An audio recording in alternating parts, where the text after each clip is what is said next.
Bom, vamos lá. É, Então, aos 18 anos completos, a pessoa adquire a sua plena capacidade civil. Aos 18 anos completos, a pessoa adquire sua plena capacidade civil, como regra. Porque pode ser que antes dos 18 anos, a pessoa consiga adquirir a sua plena capacidade civil. Como? Por meio do Instituto da Emancipação. O que é emancipação? Aquisição antecipada da plena capacidade civil.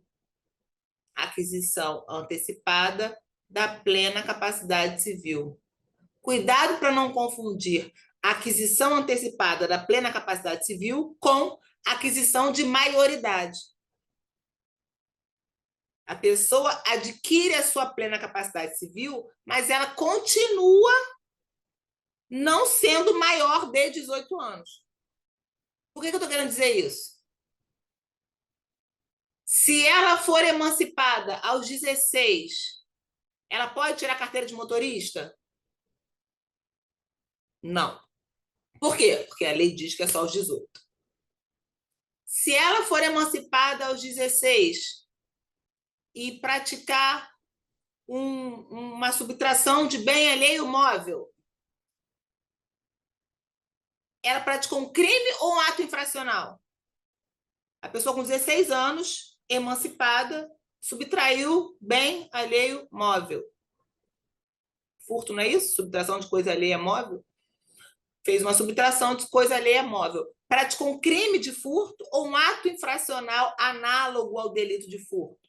Praticou um ato infracional análogo ao delito de furto. Por quê? Porque não tem ainda 18 anos. E só pratica crime quem já tem 18 anos. Se tiver algum estabelecimento comercial, uma boate, e está escrito lá, proibido para menores de 18 anos. A pessoa que é emancipada pode chegar lá com a carteira dela, ó, eu sou emancipada, vou entrar? Não. Por quê? Porque ele é emancipado, mas não tem ainda 18 anos. Então, cuidado para não confundir emancipação com aquisição de maioridade, porque continua não tendo 18 anos. Não tira a carteira de motorista, não entra em estabelecimento próprio para quem tem mais de 18 anos, não pratica crime, tecnicamente falando, pratica ato infracional. Mas, em relação aos atos da vida civil em geral, já pode praticar livremente, sem necessidade de participação de qualquer representante ou assistente. O nosso ordenamento jurídico trabalha com 3 formas possíveis de emancipação. Então, a pessoa pode adquirir de forma antecipada a sua plena capacidade civil de 3 formas. Ou pela chamada emancipação voluntária, ou pela chamada emancipação judicial, ou pela chamada emancipação legal. Vou começar pela voluntária, que é a mais comum. A emancipação voluntária é aquela concedida pelos pais ao filho que tenha 16 ou 17 anos. Então, meu filho já tem 16 anos. Eu entendo que é uma pessoa já responsável, já consegue administrar sozinho os seus bens, seu patrimônio, a sua própria vida, tem interesse em morar sozinho. Eu vejo que ele realmente já tem condições de seguir com as suas próprias pernas. Os pais vão ao cartório de RCPN, juntos, fazem uma escritura pública de emancipação e emancipam o filho. Ato irrevogável. Por que eu estou falando isso? Emancipou o filho. 2 meses depois, o garoto começou a fazer um monte de besteira. Saiu bebendo, fazendo besteira, praticando crime, pegou um carro sem ter carteira de motorista ainda, saiu batendo com o carro, dilapidou todo o patrimônio, arruinou a vida. Aí os pais, caramba, fizemos uma pior besteira da nossa vida, emancipar esse moleque. Vamos lá no cartório de novo? A gente fala que a gente se arrependeu. Pode? Não, não existe se arrepender de emancipar filho. Uma vez emancipado, acabou. Adquiriu a plena capacidade civil, já era. não volta a ser relativamente incapaz. Então, é um ato extrajudicial. Por quê? Porque basta aqueles pais que constam da certidão de nascimento do filho, né?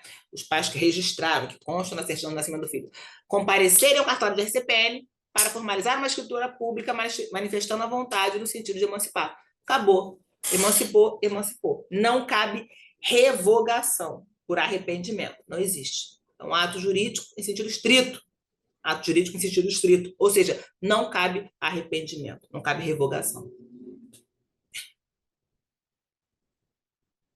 Quando a gente for estudar responsabilidade civil, eu vou mostrar para vocês que existe uma hipótese de responsabilidade objetiva, no sentido de que os pais respondem pelos atos dos filhos menores. Então, um filho praticou um ato ilícito, sendo menor de idade, causou dano a alguém. Existe responsabilidade objetiva dos pais para quê? Para reparar o dano causado pelo filho menor. Pergunto eu a vocês, os pais emanciparam o filho aos 16 anos. O moleque, depois de emancipado, saiu fazendo um monte de besteira, praticando um monte de ato ilícito, causando um monte de prejuízo e danos a terceiros. Esses terceiros vão poder ajuizar a ação de responsabilidade civil em face desses pais que emanciparam o filho? O que eu estou querendo perguntar para vocês? A emancipação voluntária exime de responsabilidade civil os pais em relação aos atos praticados por esse filho emancipado? STJ já falou que a emancipação voluntária não exclui a responsabilidade civil dos pais. Então, se os filhos forem emancipados voluntariamente por esses pais, ainda assim, mesmo adquirindo de forma antecipada plena capacidade civil, esses filhos, mesmo assim, os pais continuam responsáveis pela reparação do dano causado por esses filhos. A STJ já adotou esse entendimento. Não existem várias decisões do STJ nesse sentido, não. Trouxe uma aqui para vocês, mas existem algumas entendimentos já firmes nesse sentido. Então, a emancipação voluntária não exclui a responsabilidade civil dos pais pelos atos praticados pelos filhos menores emancipados. Essa é a emancipação voluntária. Existe também a chamada emancipação judicial. A emancipação judicial é para um caso muito específico. É para o caso daquele adolescente que tem 16 ou 17 anos que está sob tutela. Por que ele está sob tutela? Quem é que fica sob tutela? Aquele que não tem pai nem mãe exercendo autoridade parental. Aquele menor de 18 anos que não tem nem pai nem mãe exercendo poder familiar, ele pode ser colocado sob tutela, se, obviamente, ele não for adotado por alguma outra família. Se ele não vier a ser adotado, ele pode ser colocado sob tutela. Nesse caso, o tutor pode requerer judicialmente a emancipação do seu tutelado, que tenha 16 ou 17 anos. Então, o tutelado tem 16 ou 17 anos, o tutor vai ajuizar uma ação, e aí aqui, diferente da emancipação voluntária, essa emancipação judicial depende de decisão judicial, não é um ato extrajudicial, vai requerer ao juiz a emancipação do tutelado. E aí, se o juiz deferir, o tutelado passa a ser plenamente capaz e a tutela é automaticamente extinta. A tutela só existe enquanto há alguma incapacidade do tutelado. Se ele adquire a sua plena capacidade civil, de forma antecipada, a tutela está extinta. E a terceira forma de emancipação é a chamada emancipação legal. Aqui, diferente da hipótese da emancipação voluntária e diferente da hipótese da emancipação judicial, nessa hipótese aqui de emancipação legal, a emancipação ocorre automaticamente em razão de uma situação que ocorra ou de um fato que seja praticado. De um ato, né, que seja praticado. Aqui, a emancipação é automática. Não depende de manifestação de vontade específica no sentido de emancipar esse menor de idade. Então, aqui, ocorrendo um desses fatos que nós vamos ler, automaticamente o menor de 18 anos está emancipado. Então, eu vou ler com vocês o artigo 5º, parágrafo único do Código Civil. Deixa eu abrir aqui meu código.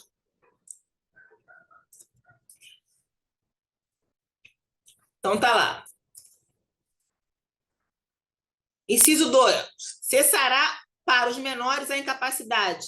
Então, vamos lá. Pelo casamento, então, casou automaticamente, está emancipado. Aquele tem 16 ou 17 anos. O casamento é só a partir dos 16 anos, né? Então, é com 16 ou 17 anos a emancipação pelo casamento. Casou com 16 anos, automaticamente está emancipado. Inciso 3º. Pelo exercício de emprego público efetivo. A pessoa conseguiu alcançar ali um cargo público efetivo, com idade menor que 18 anos, automaticamente está emancipado. Inciso 4. Pela colação de grau em curso de ensino superior, conseguiu o gênio, né, se formar em curso de ensino superior com menos de 18 anos, automaticamente também está emancipado. E o inciso 5, pelo estabelecimento civil ou comercial ou pela existência de relação de emprego, desde que, em função deles, o menor com 16 anos completos tenha economia própria. Aquela hipótese do menor que já é empresário, né, ou ele tem uma relação de emprego que já dá uma estabilidade financeira para ele. Nesse caso, também, automaticamente, com essa independência financeira, ele automaticamente já é considerado, por lei, emancipado. Pergunta: a união estável daquele que tem 16 ou 17 anos emancipa? Aquele que tem 16 ou 17 anos e vive já em união estável. Situação que até não deveria ser, mas é muito comum. Emancipa? O nosso código não traz uma resposta para isso, gerando uma grande divergência em sede de doutrina. Na doutrina, quem sustenta o seguinte: olha, a união estável deve receber o mesmo tratamento do casamento, porque são entidades familiares simétricas. Então, se a lei diz que o casamento emancipa, a união estável também deve emancipar. Então, aquele que constitui união estável com 16 ou 17 anos deve ser também considerado emancipado. De outro lado, uma outra corrente que fala o seguinte: olha, essa é uma norma específica para o casamento. Não se aplica automaticamente à união estável. Se o legislador quisesse, teria falado da união estável. Então, a união estável não emancipa. Essa norma é específica para o casamento. Divergência doutrinária. O que fez o projeto de reforma do Código Civil? Resolveu o problema. Quer dizer, o projeto não resolveu porque ainda é um projeto, né? Se ele for aprovado, o problema será resolvido. Porque, pelo projeto de reforma, o inciso 3º desse parágrafo único vai ter a seguinte redação: também cessará a incapacidade para as pessoas entre 16 e 18 anos completos, inciso 3º, pelo casamento ou constituição de união estável, registrada na forma do inciso 3º do artigo 9º, registrada em cartório, né? Desde que com autorização dos representantes. Então, se o projeto for aprovado, a união estável também vai, por lei, emancipar, desde que seja uma união estável formalizada e registrada em cartório, com autorização dos pais, né, ou representantes legais daqueles adolescentes. Se passar o projeto, vai estar lá previsto em lei que a união estável também emancipa, desde que registrada, não é a união estável formada espontaneamente, que não foi formalizada. Estamos perguntando aqui no chat se a tramitação do projeto vai demorar muito tempo ainda. A expectativa é de que ainda em 2025 termine essa tramitação. Começou agora, dia 31 de janeiro de 2025, a tramitar no Senado. Ninguém tem noção de quanto tempo vai durar, mas a expectativa daqueles civilistas que participaram, né, das discussões, dos debates da comissão, é de que em 2025 ainda a gente tenha já uma definição a respeito da aprovação desse projeto. Por isso que, assim, eu já estou dando aula falando do projeto, que se passar, a gente já sabe como vai ficar. Tá bom? Tá. Então, já vimos as três formas de emancipação: emancipação voluntária, emancipação judicial, emancipação legal. A voluntária, ato extrajudicial dos pais que comparecem ao RCPN e emancipam os filhos voluntariamente, mas não exclui a responsabilidade civil desses pais. A emancipação judicial é um ato do tutor que requer judicialmente a emancipação do tutelado, isso depende de uma sentença judicial. E a emancipação legal é aquela que se opera automaticamente com a ocorrência de um desses fatos previstos nos incisos 2 a 5 do parágrafo único do artigo 5º.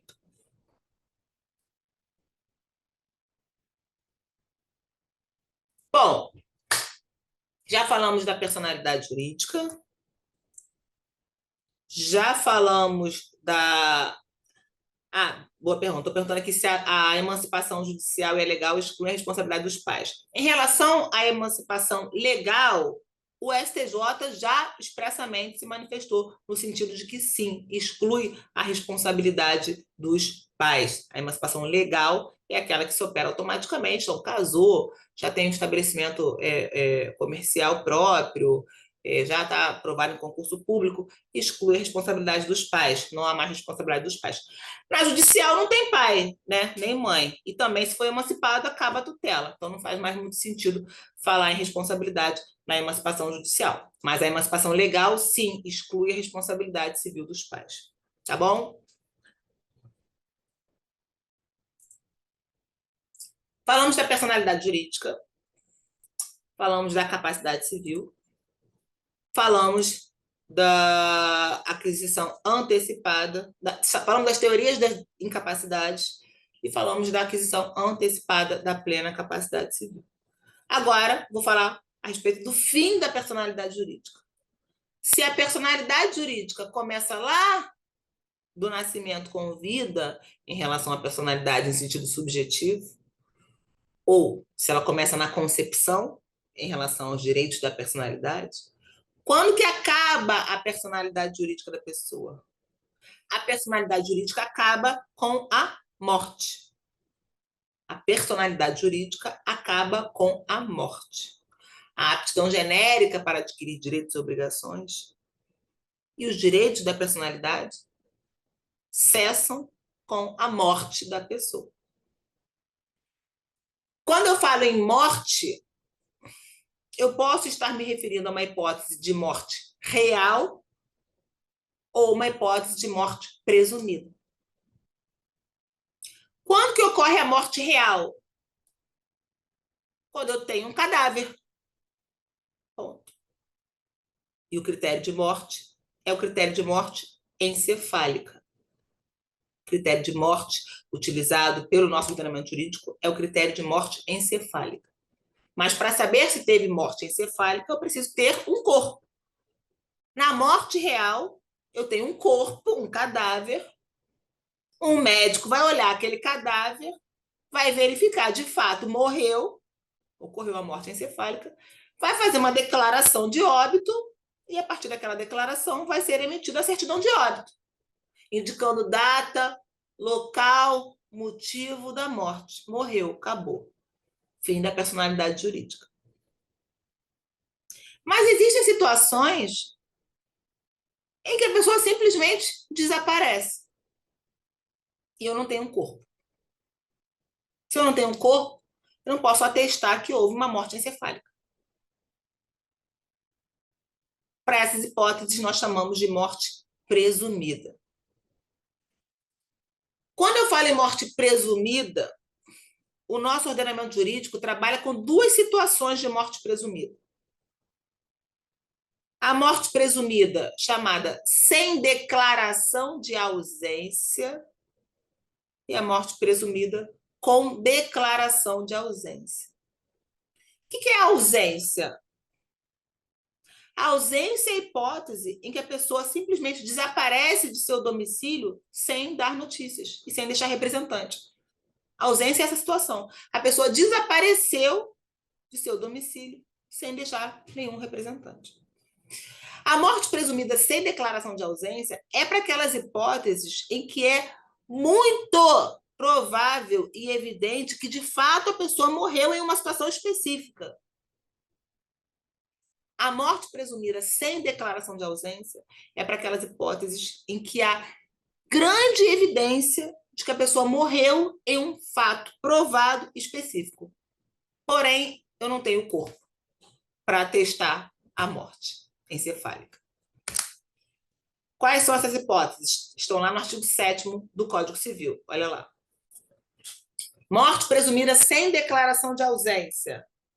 Pode ser declarada a morte presumida sem declaração de ausência. Inciso 1. Se for extremamente provável a morte de quem estava em perigo de vida. Inciso 2. Se alguém desaparecido em campanha ou feito prisioneiro não for encontrado até 2 anos após o término da guerra. Então, pensa numa hipótese, no inciso 1. A pessoa morava em um prédio que desabou. O prédio veio abaixo, desabou. Eu sei que a pessoa morava ali. Eu sei que a pessoa estava em casa no horário que o prédio desabou. Só que depois daquele acidente, o corpo não foi encontrado. Não é muito provável que a pessoa tenha morrido naquela situação? É. É extremamente provável que ela estava naquela situação de perigo porque o prédio desabou? É. Nesse caso, o que a gente faz? A gente requer ao juiz que, por sentença, declare a morte da pessoa, comprovando que a pessoa estava naquela situação de perigo. É um procedimento muito rápido. Esse procedimento de morte presumida sem declaração de ausência é muito rápido. O que eu tenho que provar? Que a pessoa desapareceu e que a pessoa estava naquela situação de perigo. Ela estava naquele prédio e o corpo não apareceu, ela sumiu depois daquele acidente. E aí é um processo judicial, né, em que você requer a declaração de morte presumida, o juiz vai dar uma sentença e na sentença ele vai fixar a data provável do falecimento, que é a data do acidente. E com base naquela sentença sai uma certidão de óbito. Pronto. Fim da personalidade jurídica presumida, né, naquela data em que o juiz fixou como data provável do falecimento. Acabou a personalidade jurídica da pessoa. Essa é a hipótese de um procedimento célere, rápido, de morte presumida sem decretação de ausência. A pessoa estava em perigo de vida. É a hipótese, por exemplo, que a pessoa estava em uma área que teve tsunami, terremoto, enfim, a pessoa estava numa praia, todo mundo sabe que ela estava naquela praia ali, naquele local, veio uma onda gigante, levou, a pessoa estava dentro d'água, você tem condições de provar que a pessoa se afogou ali, morreu, mas o corpo não apareceu. Situações de perigo evidente, em que é extremamente provável que a pessoa tenha morrido naquela situação. Aí nós adotamos esse procedimento de morte presumida sem declaração de ausência. Sem o procedimento de declaração de ausência, que é um procedimento longo. Fora dessas hipóteses do inciso 1 e do inciso 2 do artigo 7º, a morte presumida só pode ser declarada, olha lá, com esse procedimento de ausência, de declaração de ausência. Que é um procedimento tão chato, tão longo, que o Código Civil consegue dispor de quase 20 artigos só para tratar desse procedimento. A morte presumida com declaração de ausência é uma situação em que a pessoa desapareceu, não deixou representante, não estava em uma situação de perigo e não é extremamente provável que tenha morrido, mas simplesmente desapareceu. Então, nesse caso, eu não posso usar esse procedimento rápido aqui do artigo 7º. Eu tenho que usar o procedimento do artigo 22 a 39, que é um procedimento trifásico de declaração de ausência.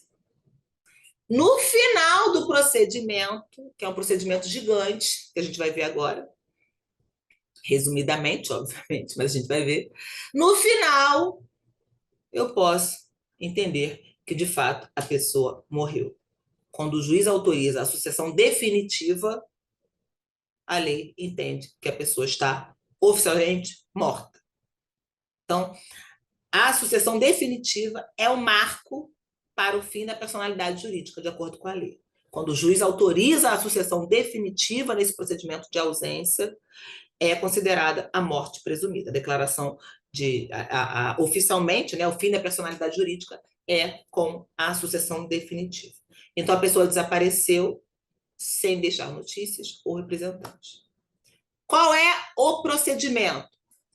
Eu vou inaugurar um processo judicial dizendo: senhor juiz, fulaninho desapareceu, não deixou notícias, não deixou representante. Por favor, declare desde logo que ele está ausente. O juiz vai receber aquele pedido, vai constatar que realmente a pessoa sumiu, tem provas de que a pessoa sumiu. E aí o que vai fazer? Nomear um curador, o juiz nomeia o curador e determina a arrecadação dos bens desse ausente. Então, o juiz nomeia um curador e fala assim: olha só, você vai ser o responsável por fazer uma lista, arrecadar os bens desse ausente, para a gente proteger o patrimônio desse ausente. Aqui nessa primeira fase de declaração de ausência, o objetivo principal é proteger o patrimônio desse ausente, para que o patrimônio dele não seja totalmente dilapidado. Então, vamos proteger o patrimônio desse ausente. Beleza. Vão ser expedidos editais. Nesses editais, o juiz vai falar: fulaninho de tal, se você por acaso estiver vivo, apareça, porque vamos declarar a sua morte presumida. De 2 em 2 meses, a lei manda publicar editais chamando o ausente para voltar. Ó, você saiu para comprar pão, nunca mais voltou, por favor, volte. Seu patrimônio vai ser entregue para os seus herdeiros. Você vai ser declarado morto. Um ano depois dessa declaração de ausência inicial, né, o juiz lá na frente já declara a pessoa ausente. Um ano depois da declaração dessa ausência inicial, e depois que esses editais começaram a ser expedidos, se o ausente não aparecer, o juiz autoriza a chamada sucessão provisória. É a segunda fase do procedimento. O que acontece aqui na sucessão provisória? O juiz autoriza que os herdeiros sejam emitidos na posse. Posse. Ele não transfere já o patrimônio para os herdeiros. Por quê? Porque ele considera que o ausente ainda está vivo em algum lugar. Ele só assumiu, mas ele está vivo em algum lugar. Então, não há que se falar ainda em sucessão definitiva do patrimônio dele. Mas ele autoriza que os herdeiros sejam emitidos na posse, desde que prestem caução.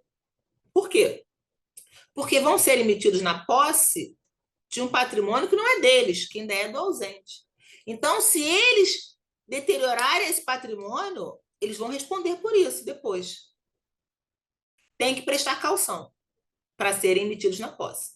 Então, vão ser emitidos na posse e prestam uma caução, uma garantia de que vão cuidar do patrimônio do ausente. A lei só dispensa de caução os chamados herdeiros necessários. Quem são os herdeiros necessários? O cônjuge, o ascendente e o descendente, e para quem entende o companheiro, que é uma longa discussão, são aqueles chamados de herdeiros necessários, que necessariamente vão herdar o patrimônio do ausente. Então, esses podem ser emitidos na posse, aqui na sucessão provisória, independentemente de prestar caução. Os outros herdeiros que quiserem ser emitidos na posse, por exemplo, um irmão, um tio, um primo, os outros herdeiros que quiserem ser emitidos na posse devem prestar caução. Beleza, foram emitidos da posse. 10 anos depois, 10 anos depois de transitada em julgado a sentença que determinou a sucessão provisória, a lei autoriza a sucessão definitiva. Preste atenção.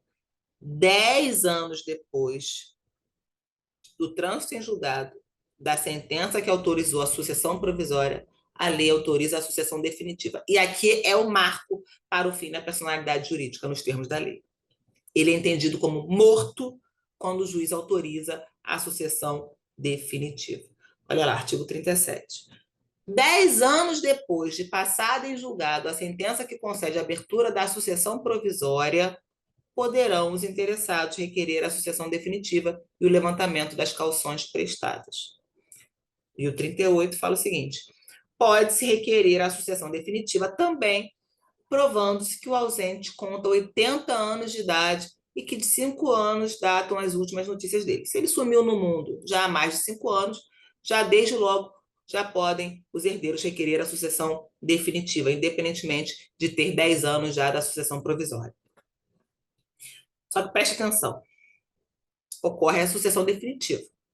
Bom, há aqui a presunção de morte. Porém, apesar de o legislador autorizar a sucessão definitiva, esses herdeiros recebem a propriedade resolúvel desse patrimônio do ausente. O que é uma propriedade resolúvel? A propriedade resolúvel é a propriedade sujeita a uma condição resolutiva. Propriedade resolúvel é uma propriedade sujeita a uma condição resolutiva. O que é uma condição resolutiva? É aquela que submete os efeitos de um ato à ocorrência de um fato futuro e eventual. Cessa o direito, né? Melhor dizendo, faz cessar o direito de alguém em razão da ocorrência de um fato futuro e eventual. Ocorrendo esse fato, cessa o direito. Qual é a condição resolutiva aqui? É o retorno do ausente. Se o ausente volta, após a sucessão definitiva, ele pode ainda recuperar o patrimônio dele. Olha que loucura. Se o ausente retorna após a sucessão definitiva, ele pode ainda recuperar o patrimônio dele. Desde que ele volte no prazo de até 10 anos após a sucessão definitiva. Então, o juiz autorizou a sucessão definitiva, pronto, patrimônio, propriedade daqueles bens passa para os herdeiros, se tornam proprietários. A partir dali, o ausente tem 10 anos para voltar. Se ele voltar nos próximos 10 anos, ele recupera o patrimônio dele. Se ele não voltar nos próximos 10 anos, aí o processo está extinto, acabou. Por mais que ele volte, ele não recupera mais nada. Ele já é considerado morto para a lei. Perde todo o patrimônio dele. Como que isso cai em prova? Aqui o artigo 39, rapidinho, antes de eu falar. Regressando o ausente nos 10 anos seguintes à abertura da sucessão definitiva, então 10 anos depois da sucessão definitiva, ou algum de seus descendentes ou ascendentes, aquele ou estes haverão só os bens existentes no estado em que se acharem os subrogados em seu lugar ou o preço que os herdeiros e demais interessados houverem recebido pelos bens alienados depois daquele tempo. Como é que isso cai em prova? Olha lá. E se o ausente aparece em alguma das 3 fases do processo? Vamos voltar lá para as 3 fases do processo. A prova cai assim, ó.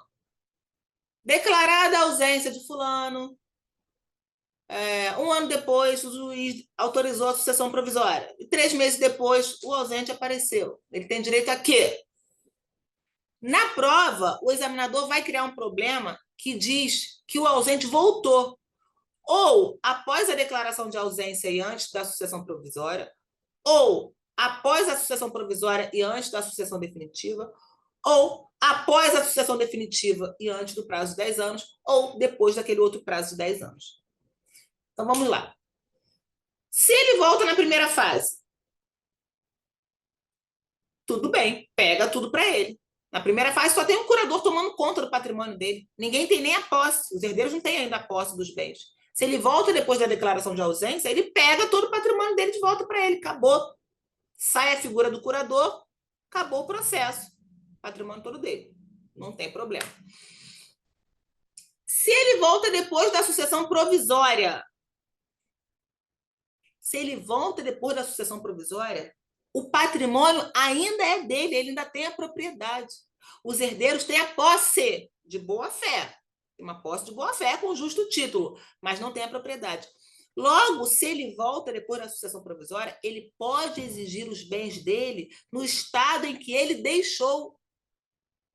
Ele pode exigir os bens dele no estado em que ele deixou. Se esses herdeiros deterioraram o patrimônio dele, ele pode executar a caução que os herdeiros prestaram. Se foi uma hipótese em que o herdeiro foi dispensado da caução e essa deterioração ocorreu sem culpa desses herdeiros, que são possuidores de boa-fé, aí o ausente não tem muito o que fazer. Agora, como regra, o ausente recebe tudo no estado em que ele deixou. Deteriorou? Vou executar a caução.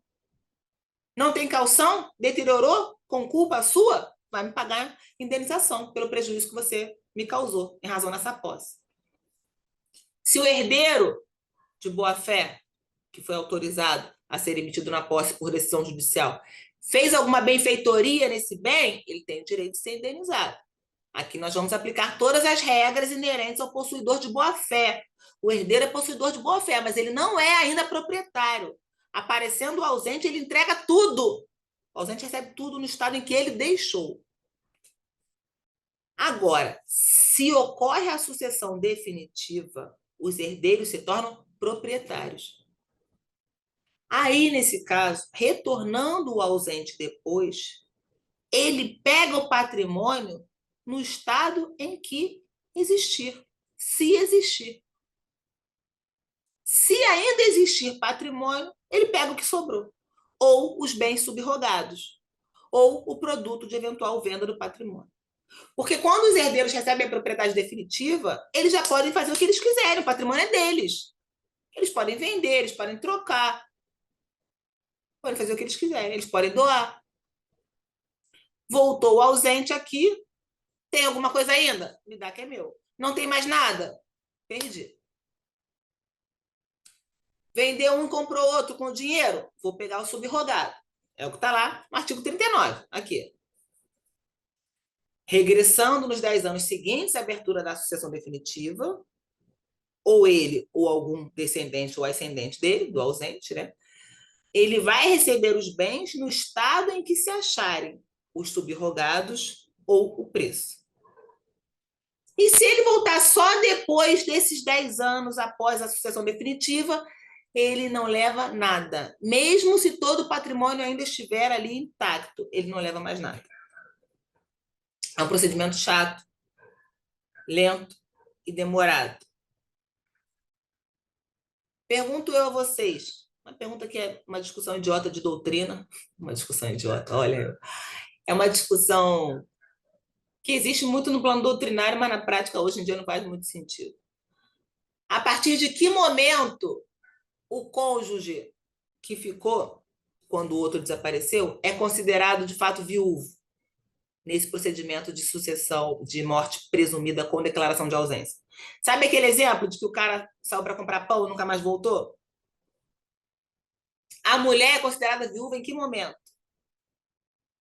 Se ela falar assim, ó, não, por motivos religiosos, eu não vou me divorciar.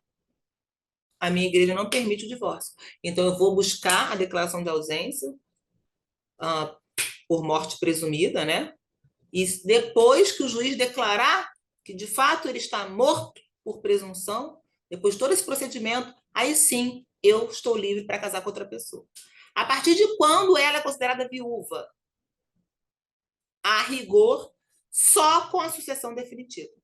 Então, a rigor, tem que esperar 10 anos depois da sucessão provisória para sair aquela certidão de óbito. A rigor, só depois dali que ela é considerada viúva.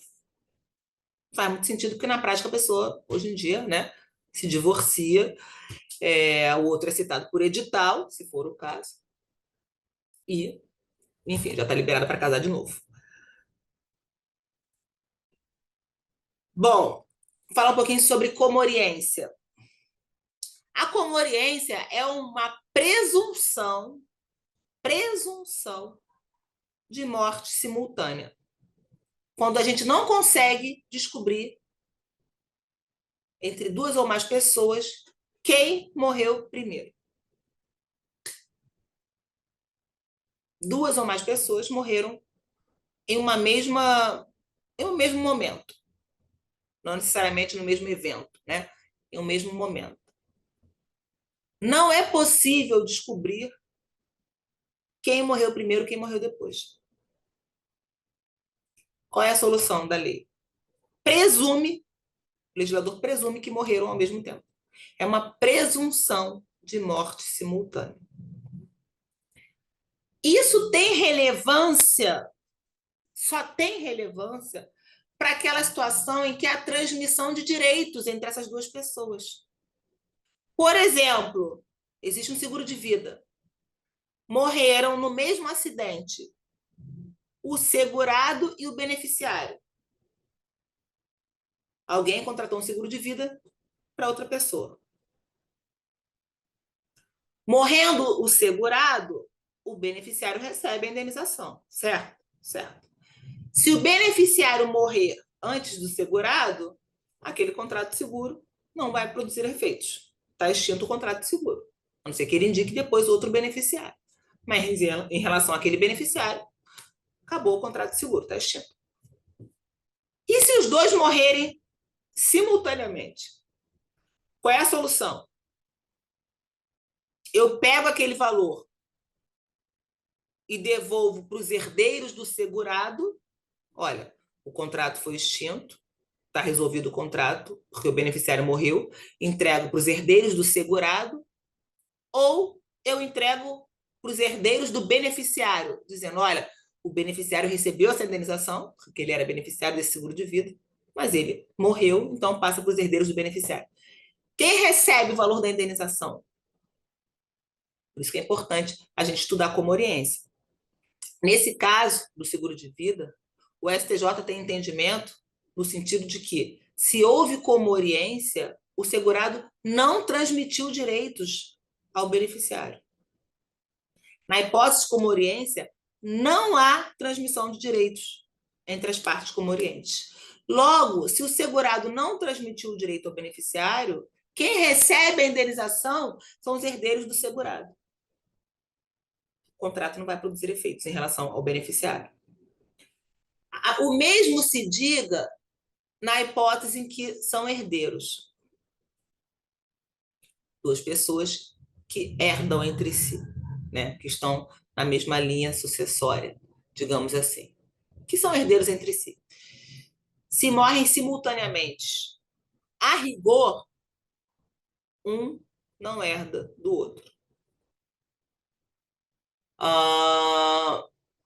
Tem uma hipótese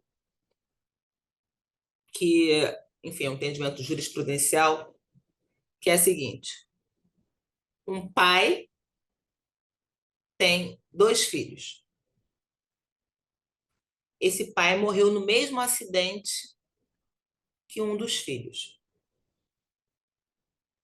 Não foi possível distinguir quem morreu primeiro. Vamos aplicar a presunção de morte simultânea comoriense.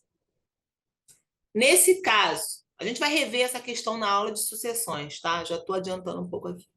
Nesse caso, os netos, filhos desse filho que morreu junto comoriente, poderiam representar o seu pai no recebimento da herança do avô? Ou eu vou dizer que, como houve comoriência, não houve transmissão de direitos entre eles, esse filho é considerado como se nunca tivesse existido, logo também não haverá direito de representação dos netos. E aí? Salvo engano, o projeto de reforma do Código Civil traz regras específicas sobre isso. Em relação a esse ponto agora, eu não tenho certeza absoluta, vou confirmar com vocês na próxima aula, mas, salvo engano, tem uma regra específica sobre isso. Por quê? O entendimento majoritário é no sentido de que, nessa hipótese específica que eu falei, nessa hipótese específica, o entendimento majoritário é de que há, sim, direito de representação. Admite-se que os netos representem o pai no recebimento da herança do avô, como se o avô tivesse transmitido a herança para esse... como se esse pai fosse pré-morto, né? Aplica a mesma regra da pré-morte. Então, os netos têm direito de representar o pai como-oriente, que é tratado como pré-morto no recebimento da herança do avô. Ficou claro? Ficou confuso? Os netos recebem a herança do avô como se o pai deles fosse pré-morto, mesmo na hipótese de comoriência entre o avô e esse pai. O entendimento majoritário é nesse sentido, da possibilidade. Abre, então, uma exceção, né, a essa regra de que os comorientes não transmitem direitos entre si. Por exemplo, um casal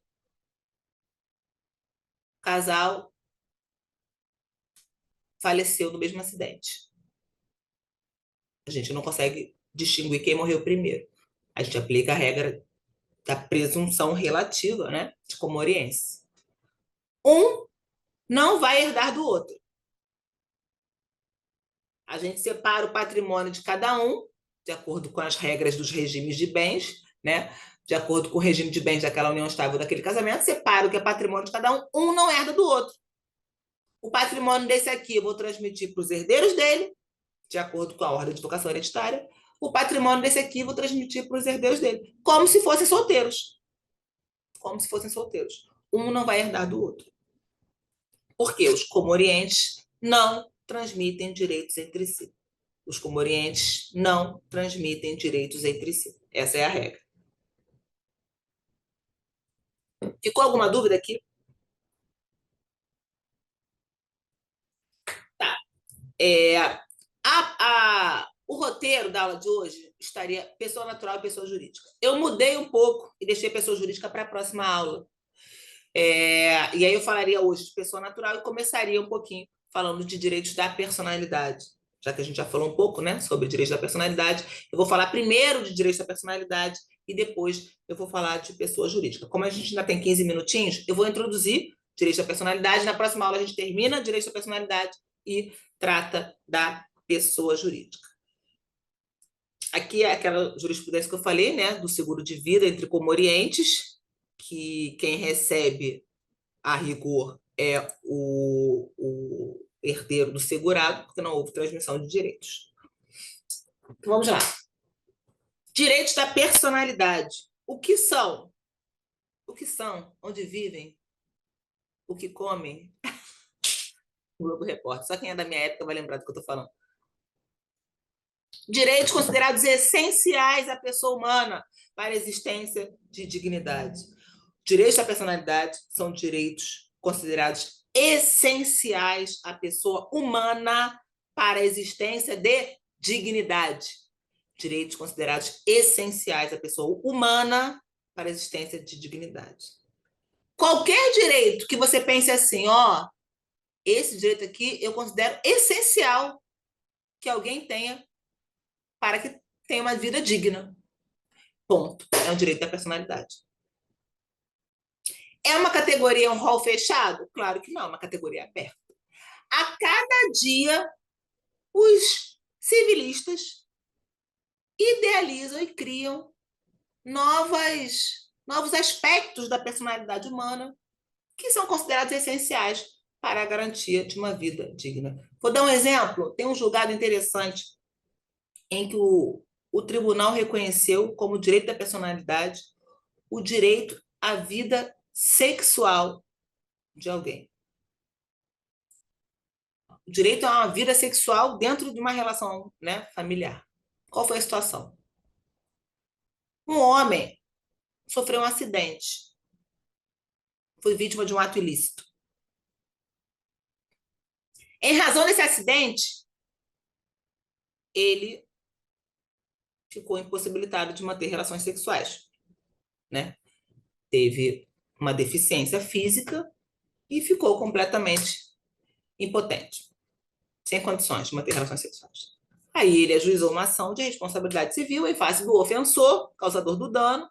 O causador do dano foi condenado civilmente a reparar o dano, pagar uma indenização pelos danos morais e materiais experimentados por esse homem. Ele era casado. Um tempo depois, a mulher dele ajuizou uma ação falando o seguinte: olha só, em razão daquele acidente, o meu marido ficou impossibilitado de ter relações sexuais. Agora, das duas, uma. Ou eu sou obrigada atrair o meu marido, se eu quiser ter relação sexual, ou eu sou obrigada a me divorciar dele, ou eu vou passar o resto da vida sem ter relação sexual. Portanto, eu também sofri um dano, que é autônomo. É um dano autônomo. E aí, o tribunal condenou aquele causador do dano a reparar essa mulher. E o fundamento foi que, em razão desse ato ilícito, ela perdeu o direito a ter uma vida sexual saudável, se ela quiser manter o casamento dela. Ela, como casada com essa vítima do acidente, perdeu o direito de ter uma vida sexual saudável. É um direito da personalidade.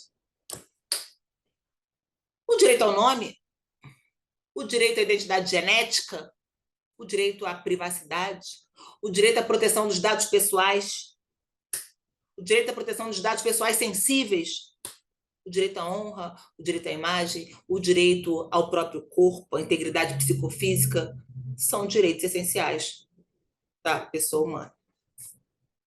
E abrangem os atributos físicos, psíquicos e morais.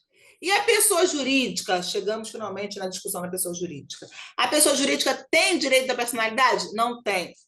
São atributos essenciais da pessoa humana. Mas o legislador estende a proteção dos direitos da personalidade à pessoa jurídica no que couber. Por quê? Vamos lá. Quando alguém sofre um dano patrimonial,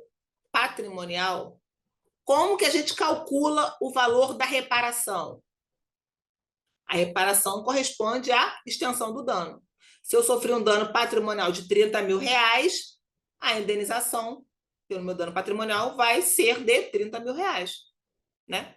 Princípio da diferença. Eu vejo quanto diminuiu o meu patrimônio, é o valor da reparação. Bom, quando alguém sofre um dano moral, o que é dano moral? Dano moral é violação de direito da personalidade. Dano moral é violação de direito da personalidade.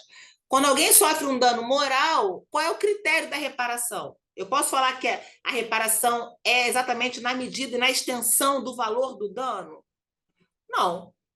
O juiz vai arbitrar um valor que ele considere razoável e proporcional para compensar aquele dano à personalidade da pessoa. Se alguém violou a minha privacidade e eu exponho essa situação para o juiz não vai falar assim, a sua privacidade foi violada em R$16.952. Claro que não. Ele vai olhar para aquela situação e vai dizer, olha, aqui eu considero que uma indenização de R$20 mil compensa a violação à sua privacidade. Pronto.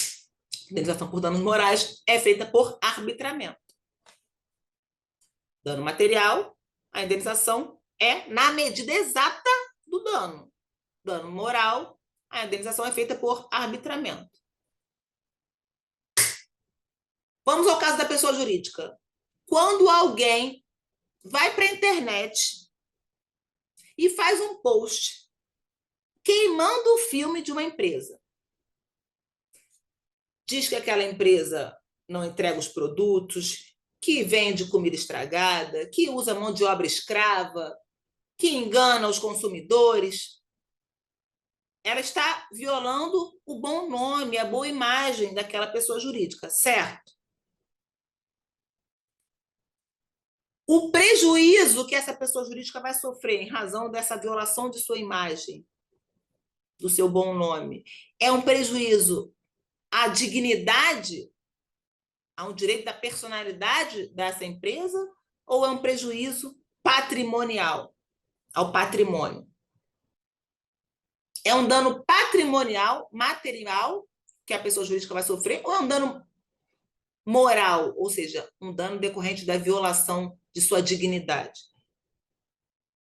O reflexo dessa postagem vai ser o quê? A queda nas vendas, né? A pessoa jurídica vai perder os patrocinadores, vai ficar com menos clientes, vai perder lucros. Então, é um dano eminentemente patrimonial que a pessoa jurídica sofre. É um dano material. Se é um dano material, como seria a forma de reparação? Exatamente na medida, na extensão do dano. Só que muitas vezes, nessas hipóteses de pessoa jurídica, em que há violação ao bom nome, em que há violação à boa imagem da pessoa jurídica, muitas vezes a apuração do valor do prejuízo é muito difícil. É muito difícil. Não tem como calcular exatamente qual foi o prejuízo que a pessoa jurídica teve em razão dessa violação de sua imagem, de seu bom nome. Justamente por isso, o que faz o legislador? Autoriza que a gente chame isso de dano moral e justifique a reparação do dano por arbitramento. Quando alguém faz isso, vai para a internet, queima o filme da pessoa jurídica, a gente fala que a pessoa jurídica sofreu um dano moral, apesar dela não ter direito à personalidade. E se eu falo que ela sofreu dano moral, eu admito que a reparação seja por arbitramento. O juiz olha para aquela situação e fala, olha, essa pessoa jurídica aqui sofreu um dano à sua imagem, seu bom nome, e eu vou arbitrar aqui uma indenização no valor de 50 mil reais, a título de dano moral. Não está dizendo o juiz que a pessoa jurídica tem direito à personalidade. Ele está trazendo a proteção dos direitos da personalidade, que é a reparação pela violação é uma proteção. Está trazendo essa proteção dos direitos da personalidade por meio da reparação, da compensação para a pessoa jurídica. Ficou claro ou ficou confuso? Então, quando a súmula 227 do STJ fala a pessoa jurídica pode sofrer dano moral, em última análise está querendo dizer o seguinte, olha, vamos trazer a proteção dos direitos da personalidade para a pessoa jurídica, para facilitar a reparação do dano da pessoa jurídica. E o artigo 52 do Código Civil também fala, aplica-se às pessoas jurídicas no que couber a proteção dos direitos da personalidade. Não está dizendo que a pessoa jurídica tem direito à personalidade. Está dizendo que se aplica a ela no que couber. Em que situações, então, eu posso dizer que há dano moral à pessoa jurídica? Quando, de fato, olha lá, a comprovação de que aquele ato praticado causou uma repercussão negativa a seus negócios, ao seu bom nome e a sua imagem perante os seus fornecedores. Comprovando que aquele fato praticado, por exemplo, a postagem na internet maldosa, o maior exemplo hoje em dia, né, em tempos de internet, comprovando que aquilo causou uma repercussão negativa nos negócios, nome, na imagem da pessoa jurídica, causando um prejuízo àquela pessoa jurídica, aí sim eu posso dizer que a pessoa jurídica sofreu dano moral por violação de sua imagem, seu bom nome, e admito a reparação por danos morais. Olha lá, a apelação civil indenizatória, reparação por dano imaterial. Dano imaterial é um dano moral. Pessoa jurídica. Artigo 52 do Código Civil. Pessoa jurídica que não possui dignidade fundamental, valor reconhecido tão somente à pessoa humana pela Constituição. Razão porque só em relação a esta não pode ser reconhecido o chamado dano moral in re ipsa. Dano moral que só se configura em relação à pessoa jurídica diante de comprovada repercussão negativa a seus negócios, nome e imagem perante seus fornecedores e clientes, ainda que potenciais. A doutrina reconhece que só nestas hipóteses resta configurada a violação à honra objetiva da pessoa imaterial. Então, não é in re ipsa, ou seja, não é presumido dano moral à pessoa jurídica. A pessoa jurídica tem que comprovar que houve, de fato, uma repercussão negativa em seus negócios, em seu nome e em relação à sua imagem. Por que eu falo que, para a gente fechar a aula, que o dano moral a pessoa humana é in re ipsa? O dano moral é in re ipsa. Dano moral é violação de direito da personalidade. Dano moral é violação de direito da personalidade. Violação de aspecto da dignidade humana. Ele é in re ipsa porque ele decorre automaticamente da violação. Se alguém violou a minha honra, se alguém violou a minha privacidade, se alguém violou a minha imagem, essa pessoa violou o direito da personalidade meu. Logo, me causou um dano moral. Eu não tenho que provar que eu sofri, que eu chorei, que eu fiquei magoada, que eu fiquei em depressão. Eu vou demonstrar que houve violação à minha imagem. Daí, automaticamente, já vou dizer que houve dano moral. Porque o dano moral é a violação a direito da personalidade da pessoa.